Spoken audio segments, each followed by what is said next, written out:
मुख्यमंत्री योगी आदित्यनाथ ने स्वतंत्र वीर विनायक दामोदर सावरकर की 140वीं जयंती के अवसर पर वीर सावरकर जो भारत का विभाजन रोक सकते थे और उनकी राष्ट्रीय सुरक्षा दृष्टि पुस्तक का लोकार्पण किया। लोकार्पण कार्यक्रम के अवसर पर उन्होंने वीर सावरकर को अपनी विनम्र श्रद्धांजलि अर्पित करते हुए कहा कि 20वीं सदी में वीर सावरकर विनायक दामोदर सावरकर जैसे महानायक पूरी दुनिया में पैदा नहीं हुआ। आजादी के बाद भी वीर सावरकर को उचित सम्मान नहीं मिला। वीर सावरकर ने अपना पूरा जीवन राष्ट्र के लिए समर्पित कर दिया। उनकी दृष्टि में राष्ट्र प्रथम एवं सर्वोपरि था। इस दृष्टिकोण को आज हर भारतीय को अपनाने की आवश्यकता है। वीर सावरकर की दृष्टि संपूर्ण भारत की थी। वे कभी अपने मूल्यों आदर्शों से डिगे नहीं। उनका एकमात्र मिशन भारत की स्वाधीनता था।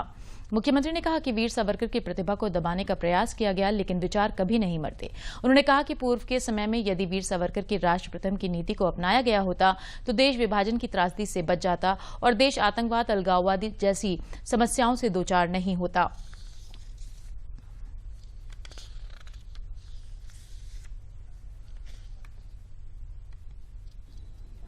मित्रों, जब वीर सावरकर की बात होती है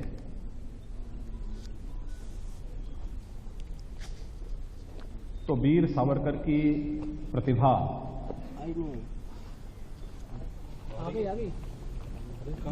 को छुपाने का प्रयास पहले ब्रिटिशर ने और उसके बाद आजादी के तत्काल बाद जिन लोगों के हाथों में सत्ता आई उन्होंने वह हर संभव प्रयास किया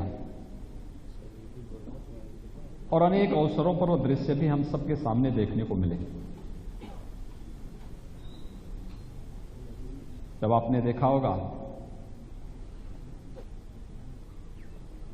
कि स्वर्गीय अटल बिहारी वाजपेयी जी के नेतृत्व की सरकार ने जब पोर्ट विलियर में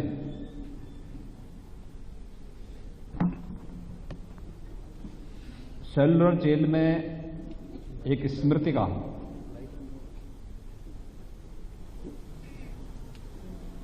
वीर सावरकर के नाम पर लगाई थी, तो उसके बाद आने वाली कांग्रेस नेतृत्व की सरकार ने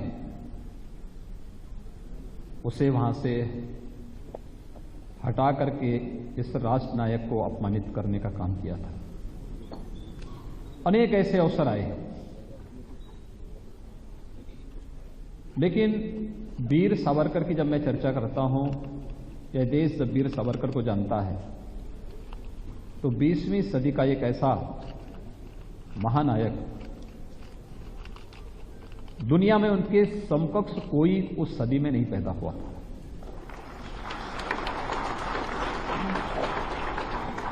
उनसे बड़ा क्रांतिकारी, उनसे बड़ा लेखक, उनसे बड़ा कवि, उनसे बड़ा दार्शनिक, यानी सभी प्रकार के उन गुणों से ओतप्रोत जिसे आप एक असामान्य स्थिति कह सकते हैं। सामान्य व्यक्ति के अंदर इस प्रकार के गुण नहीं हो सकते। एक ही जन्म में दो आजीवन कारावास की सजा, सेलुलर जेल में वे स्वयं बंद हैं, उनका भाई भी बंद है, लेकिन कई वर्षों तक उन्हें पता नहीं लगा कि मेरा भाई भी यहां बंद है।